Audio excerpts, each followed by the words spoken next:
Just imagine a group of women who are known to have wide, flat noses deciding to instead wear fake noses like this. And just imagine that they just happen to be dominated and conditioned by a larger group of people who have the exact same nose. And just imagine if they were able to create fake lips that look like this. And the dominant group who conditions them also had lips like this. But underneath those fake lips, their real lips look like this. Just imagine if every time these people revealed themselves to the public, they decided to wear this fake nose and fake lips. Would it be fair to conclude that these people had insecurities about their noses and their lips?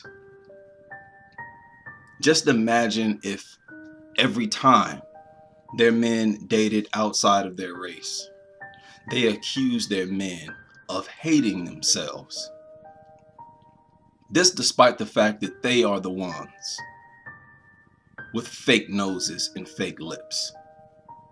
They accuse their men of having low self-esteem. Wouldn't that be a classic example of projection?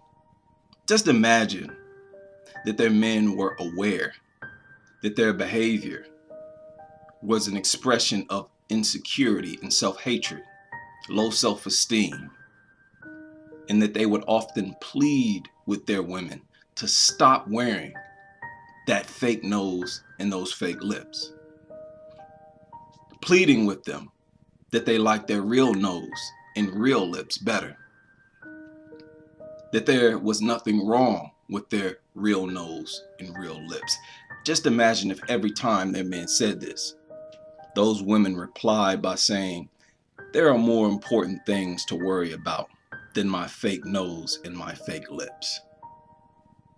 This is the exact same scenario where the natural texture of hair that is unique to Black people is removed from the picture and replaced by hair that has been cut from the heads of other races of people that is of a different texture from their own.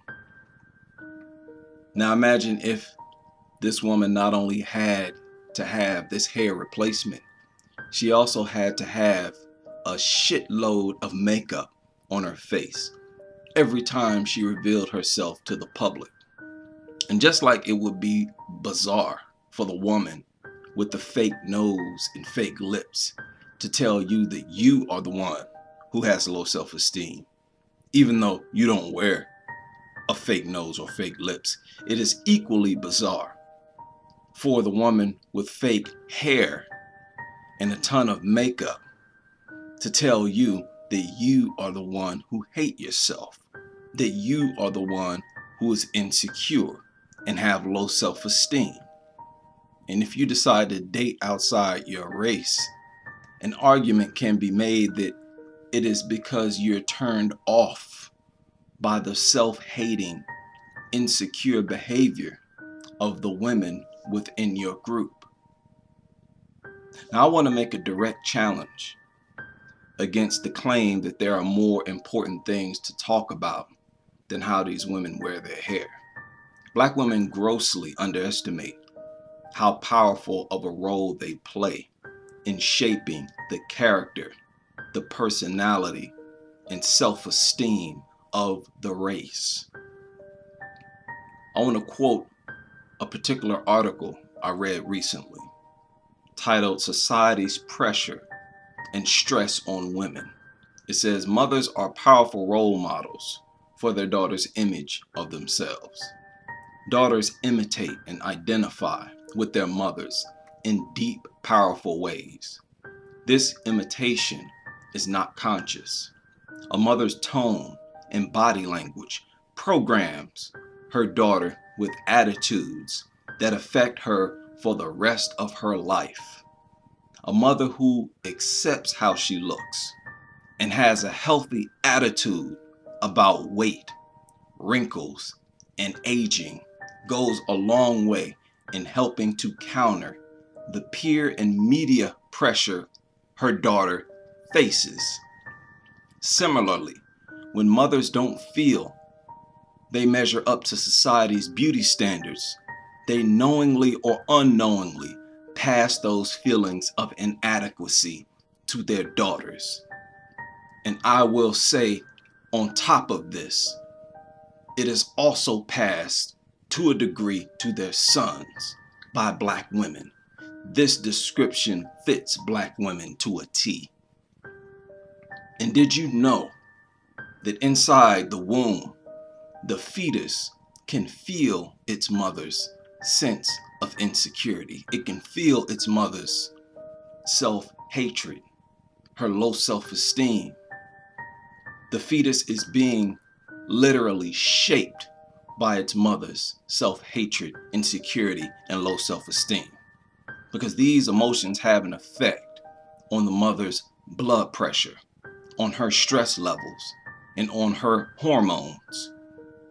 Right? When you're feeling really great about yourself, you feel more positive, which can help lower blood pressure, curb breakouts, and give you an overall glow. Your baby will be happy with your lowered blood pressure and stress levels, as too much can stunt your baby's growth inside the womb. Keep that point in mind as we move forward. It is important for a mother to feel positive about her natural self, because these positive, uplifting feelings help lower your blood pressure, thus cutting your risk for preeclampsia, which can cause a stillbirth. It also helps keep you and the baby healthy with an immune system boost. Negative thoughts that are created from envy or jealousy can wreak havoc on your body, because those thoughts help to release excess stress hormones. When your body is exposed to too much stress, you can start having physical symptoms like difficulty sleeping and appetite changes, neither of which are good for your growing and developing baby. Positive feelings allow for your baby to be put in a peaceful place, and your immune system is boosted. This helps your baby grow and develop optimally and healthily. The healthier and happier mom is feeling, the healthier and happier baby will feel too. Now, it just so happens that Black women lead all other races by far in infant deaths per 1,000 live births, maternal deaths per 100,000 live births. They have a higher preterm birth rate under 37 weeks, and they lead other races of women in having babies of low birth weights. Now, many of you say, oh, it's because Black people deal with more racism. And I don't deny that racism can cause a significant deal of stress, but is it reasonable to assume that the Black mother's low self-esteem, her self-hatred, and feeling of insecurity is not also a factor behind these statistics? Outside the womb, the first visual bondage an infant makes is with the physical image of its mother. And the image of its mother is the first reflection of itself that it sees. So now the infant is being conditioned by the actual sight of its mother's self-hatred, the actual sight of her insecurity and low self-esteem. This conditioning process is by far more powerful than the conditioning process of the racist environment that child will grow up in, because the human brain grows faster in its first 3 years than in any other period of its life. And it is in those fragile years that it stares at its mother hiding behind a mask. It sees her with bone straight hair, which gives her an unnatural identity. that is the opposite of what she naturally is. And when that baby grows up and looks into the mirror, it notices that it does not share the same traits as its mother. The entire process of being shaped by its mother's insecurity and self-hatred inside the womb is a process of trauma. It is a process of mental and emotional conditioning that destroys Black people's self-esteem. It is a process that is undertaken energetically through the hormones and blood pressures and energies of its mother inside the womb. The racist society that the child will grow up in is nothing but icing on the cake. Name me one problem in the Black community that cannot be tracked back to a feeling of insecurity, of low self-esteem, of a lack of value for ourselves as Black people. A person who recovers from low self-esteem issues, self-hatred, insecurity, will grow in every area of their life. Their entire world changes. They have an entire different nature of interacting with people. They get better grades in school because they believe in themselves. They take chances that they would never have taken before because they no longer set low standards and aspirations for themselves. It becomes easier for them to love and be civil to others. It strengthens the bond between family members and creates healthy, vibrant households, which leads to healthy, vibrant communities.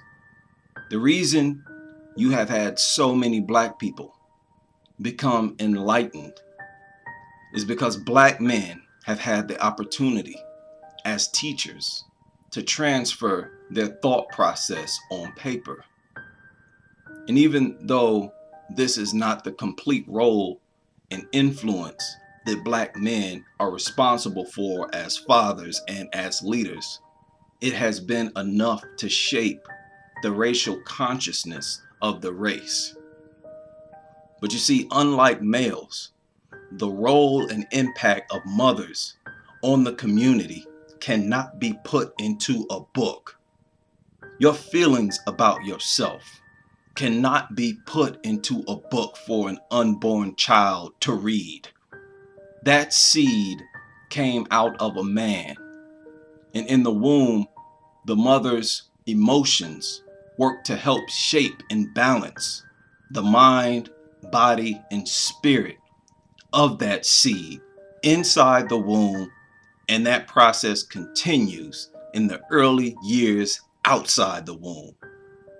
The mother's role is one that has to be executed through a physical, mental, and emotional relationship with the child as it develops and with herself as a Black person. So when Black men talk about these hair hats, when we talk about weave, blonde hair color, blue contacts that causes Black women to walk around and hold their eyes open as wide as possible so that everybody will notice their icy blue eyes. This is not a minor issue. This is an issue of behavioral psychology. This is an issue of severe brain damage. So when you hear Black women who have a degree in psychology still say that we have more important things to talk about than how Black women wear their hair, that just lets you know how deep the damage really is. Because even after being educated in psychology, they are still unable to break the cycle of participating in the same brainwashery that they themselves claim to be fighting against. Stay tuned.